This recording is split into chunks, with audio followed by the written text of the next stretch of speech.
Assalamualaikum warahmatullahi wabarakatuh. Selamat datang di mata kuliah perkembangan peserta didik SDMI dengan materi konsep teori belajar dan penerapannya dalam pembelajaran di SDMI melalui pendekatan pembelajaran holistik dan konstruktivisme. Petunjuk pembelajaran berbasis video. Mahasiswa bertugas menonton video terkait materi, lalu merangkum materi yang telah dipelajari dalam video. Capaian pembelajaran. 1. Mahasiswa mengetahui konsep teori belajar dengan penerapannya dalam belajar SDMI.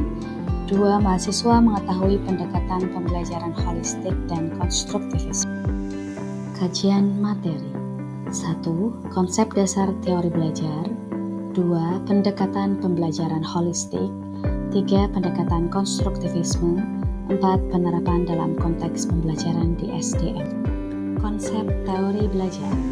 Teori belajar adalah suatu kerangka pemikiran yang menjelaskan proses bagaimana seseorang memperoleh, mengubah dan mengembangkan pengetahuan, keterampilan, sikap, dan nilai melalui pengalaman, latihan, dan interaksi dengan lingkungan. Fungsi teori belajar. 1. Menjelaskan mekanisme belajar dan membimbing siswa secara aktif dalam proses pembelajaran. 2. Menjadi dasar bagi perancang kurikulum dan metode pembelajaran. 3. Membantu guru memilih strategi sesuai karakteristik siswa, menggunakan media dan sumber belajar yang bervariasi dan umpan balik yang membangun. Jenis-jenis teori pembelajaran. 1. Teori behaviorisme. 2. Teori kognitivisme. 3. Teori konstruktivisme. 4. Teori humanistik. 5. Teori sosial belajar. Dan 6. Teori sosial kultural. Pendekatan pembelajaran holistik dan konstruktivisme.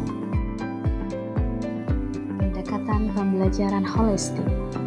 Pendekatan pembelajaran holistik adalah suatu cara mengajar yang memperhatikan perkembangan siswa secara utuh dan menyeluruh, bukan hanya aspek kognitif atau pengetahuan saja, tetapi juga aspek fisik, emosional, sosial, dan spiritual.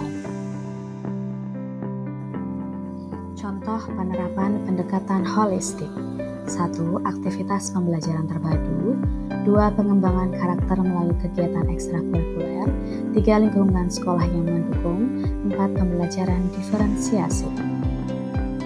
Pendekatan pembelajaran konstruktivisme. Konstruktivisme adalah pendekatan yang menekankan bahwa pengetahuan tidak hanya diterima secara pasif, melainkan dibangun secara aktif oleh siswa melalui pengalaman, interaksi sosial, dan refleksi pribadi. Contoh penerapan pendekatan konstruktivisme. 1. Pembelajaran berbasis masalah. 2. Pembelajaran kooperatif. 3. Eksplorasi dan penemuan. 4. Penggunaan media dan alat peraga. 5. Diskusi dan tanya jawab. Kesimpulan pembelajaran. Konsep teori belajar dan penerapannya dalam pembelajaran di SD dengan pendekatan holistik dan konstruktivisme menekankan bahwa siswa belajar secara aktif, menyeluruh, dan bermakna. Pendekatan holistik melihat anak sebagai individu utuh yang berkembang dari aspek kognitif, afektif, sosial, dan spiritual. Sedangkan konstruktivisme menekankan bahwa pengetahuan dibangun sendiri oleh siswa melalui pengalaman dan interaksi dengan lingkungan.